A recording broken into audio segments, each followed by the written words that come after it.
Welcome to the Loving Lions YouTube channel. My name is Mike Wilson. I am the author of Loving Lions. I have decided that in addition to writing the book, doing the audio book, that I wanted to take some time to explain the relevance of the chapters, some of the history, and some of the things that aren't in the book. So if you are subscribing, if you are watching, please note that if you have the book, you're welcome to read along. You can hear the references that I'm discussing in the audio book. You can see them in the book itself. But a lot of the stuff I'm going to be discussing, in addition to reading the chapters and talking through them, is all the stories that didn't make the book. So you'll be able to see each chapter unfold. I'll title them so that you can watch along and read along.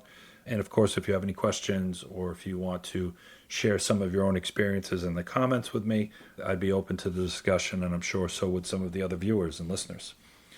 So today we're going to start with chapter 1, fresh out of the book here. On some of the shorts that I've done recently, I did discuss the cover art, which again is something that Keith Ledzinski, from he's a National Geographic photographer, gave me access to, which was the South African lion on the cover of the photo. And please feel free to watch that short and help me engage with the algorithm, if you will. But we're going to go ahead and get started with chapter 1 today. And chapter 1 is titled Afraid to Let Go. The reason I started with this was just to highlight kind of the fear of what's ahead of us when we're trying to make the decision about whether we're going to get and stay sober. From my perspective, when I was writing this, I was talking about the cumulative fears along the way, all the different times that I had gotten sober, tried to get sober, tried to stay well, and all the fear that I was immediately faced with. I guess the analogy I would give is I remember my son transitioning from being a really great middle school basketball player and baseball player, and going from 8th grade to 9th grade. It's just a grade and it's just a year, but then you get into high school sports, and he wasn't prepared. And so immediately when he went into high school sports, he was like, Dad, these kids are like crazy. They've been this, that, and the other thing. And he just wasn't prepared for it.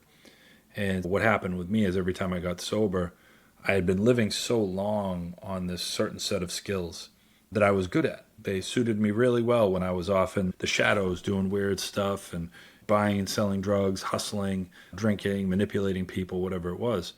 And then I'd get sober and I'd go out into the real world, right here with the rest of us. And those skill sets just didn't apply anymore. And I was basically like a 12-year-old in the body of a 25-year-old or a 30-year-old. And so when I'm talking about being afraid to let go in this chapter, I just want you to picture what I'm actually afraid to let go of. I'm not afraid to let go of the bad. I was afraid to let go of the things that made me feel safe and comfortable, even though they hurt. Afraid to let go. I'm not going to lie. I was scared. I was full of fear and uncertainty the first time someone told me that I could get well. The first time it was brought to my attention that there was another way to live life. A new way of life, full of things I was unfamiliar with. A new way without drugs and alcohol. As the years of my young adult life passed by, I developed a set of life skills that were very specific and very unlike those that would be necessary to deal with life on its own terms. And that's a term you're going to hear a lot in people's recovery, is learning how to live life on life's terms. So not being able to escape anything. Right here I am almost 50 years old, and because I'm sober, I have to face every challenge sober. Something I was afraid to do a long time ago. I had a set of skills that allowed me to survive in the world of an addict, in the world of a drug dealer, and in the world of a criminal. Now that I was considering getting well, the skills that I had developed over the years to survive were now being called into question. I was being told that to get well, I would need to be willing to let go of them, even though they had served me so well for so long, and be open to the idea of being re-educated on how to live life. And I recently was talking in one of my posts or one of my shorts about just not doing drugs anymore is not the equivalent of getting sober. Just not drinking anymore, all that's physical abstinence. And being willing to change, being willing to put down those survival skills, right? I don't know how many times you've talked to somebody that had survived trauma or was a victim of domestic abuse or anything like that. And you develop a certain set of skills in an abusive relationship to help you mitigate the risk, right? To avoid the abuse. Just because Horrible example, but stereotypical. Spouse comes home and things aren't ready in time, or the kids aren't taken care of, or whatever, and that sparks abuse.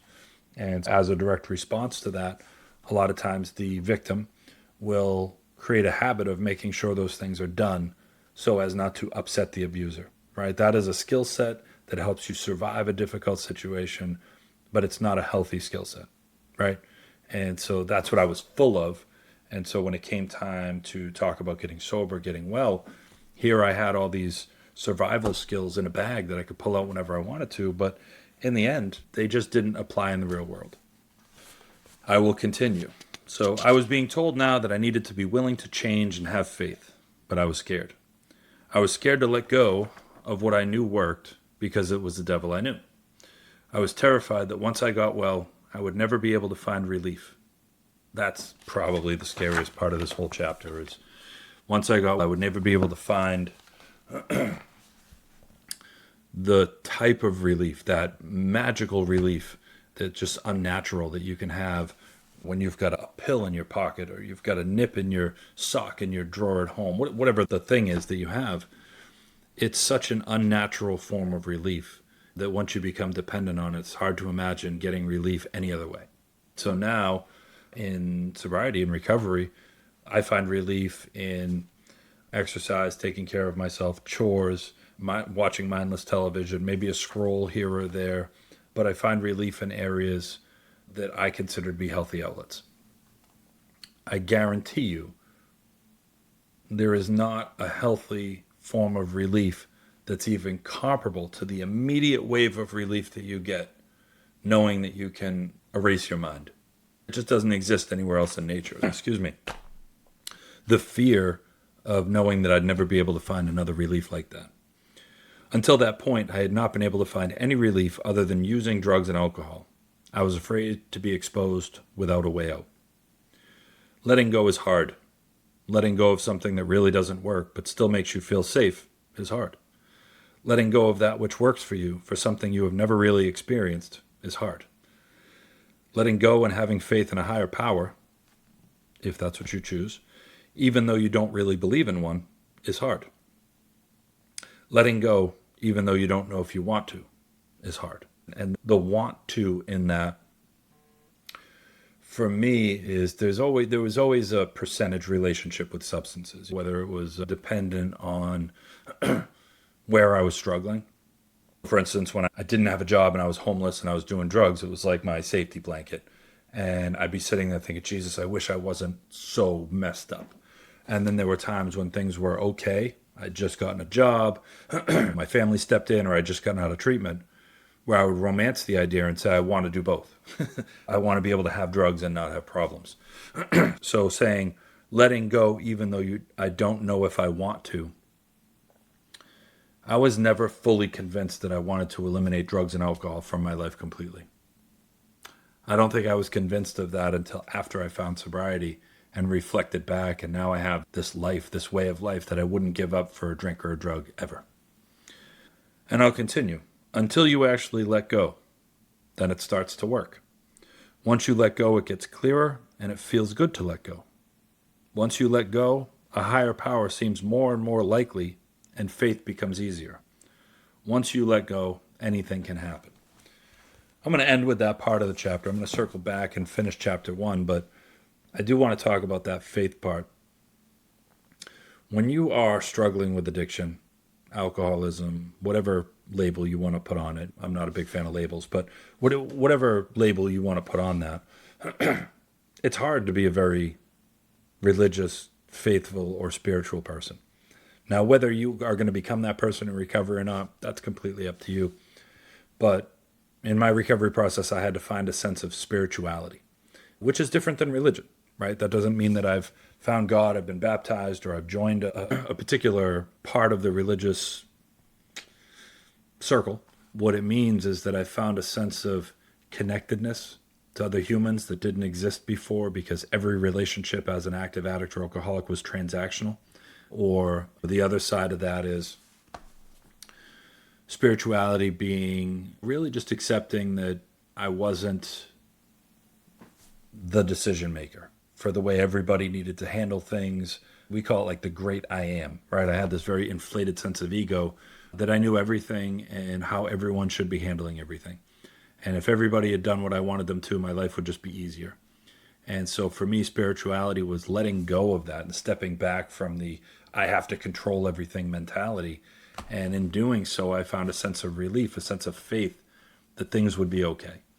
And so when I reference these in my book, I don't want you to mistake this for a push for religion or a push for you to grab onto some particular sense of spirituality, but I think just the overarching and liberation that comes from not having to control every aspect of everything that happens around you just to make sure it works out the way you need it to. And I'm going to leave you with that, just something for thought. If you are watching this and you're willing to share a bit of your story or insight or have any feedback on what you're hearing today, please feel free to put it in the comments. There will be a link where you can access the book, some books from my colleagues, some of the other material that I might reference, some free resources. If you can't find the link, you can always just go to the website, lovinglions.com. So with that, thank you very much for watching. Please subscribe, please share, and I'll see you on the next video.